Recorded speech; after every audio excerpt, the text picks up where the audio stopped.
బీరకాయ పప్పు చేసుకోవడానికి ఒక గ్లాస్ కందిపప్పు తీసుకున్నాను. ఈ కందిపప్పు ఒక గిన్నెలో వేసుకుని ఒక 2 టైమ్స్ వాష్ చేసి కొంచెం వాటర్ పోసి స్టవ్ పైన పెట్టుకోవాలి.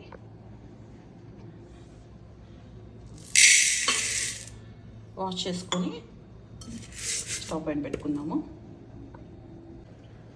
వాష్ చేసిన తర్వాత ఏ గిన్నెతో అయితే మెజర్ తీసుకున్నామో కందిపప్పు అదే గ్లాస్తో ఒక 4 గ్లాసులు వాటర్ పోసుకొని స్టవ్ పైన పెట్టుకుంటున్నాను. బీరకాయ, టమాటో, పచ్చిమిర్చి ఈ 3 నీట్గా వాష్ చేసి కట్ చేసి పెట్టుకోవాలి. పప్పు 80% కుక్ అయిపోయిందండి. ఇప్పుడు మనం కట్ చేసుకున్న బీరకాయ ముక్కలు, టమాటో, పచ్చిమిర్చి ఈ ముక్కలన్నీ పప్పులో వేసుకోవాలి. బీరకాయ ముక్కలకి ఇలా నీట్గా తొక్కు తీసుకొని కొంచెం తొక్కు ఉండేటట్టు పెట్టుకోవాలి. అదే టైంలో పసుపు, ఉప్పు, చింతపండు, వాష్ చేసిన చింతపండు కూడా పప్పులో వేసుకోవాలి. ముక్కలన్నీ పప్పులో వేసుకున్న తర్వాత ఒకసారి కలుపుకొని వాటర్ తక్కువ అయితే ఒక గ్లాస్ వాటర్ పోసుకొని మూత పెట్టేసుకోవాలి.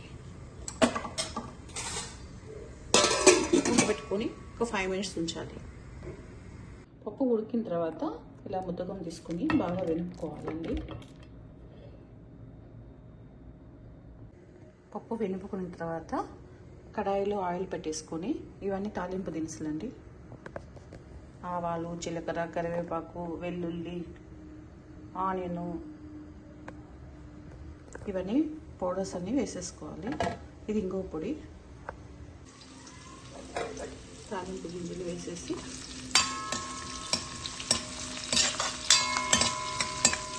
ఒక 2 నిమిషాలు వేగనివ్వాలి.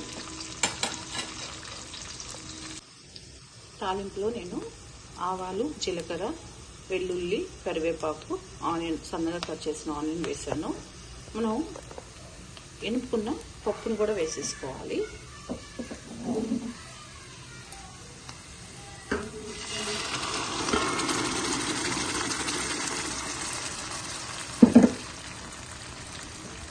వేసేసుకొని కలుపుకున్న తర్వాత ఒక 10 నిమిషాలు అలాగే ఉడకనివ్వాలి. సిమ్లో పెట్టుకోవాలి స్టవ్. పప్పు ఉడికిందండి, ఇంకా స్టవ్ ఆఫ్ చేసేసుకోవాలి. బీరకాయ పప్పు రెడీ అయిపోయింది. ఈ కర్రీ మా నాన్నమ్మ నేర్పించిందండి. ఒకసారి ట్రై చేయండి.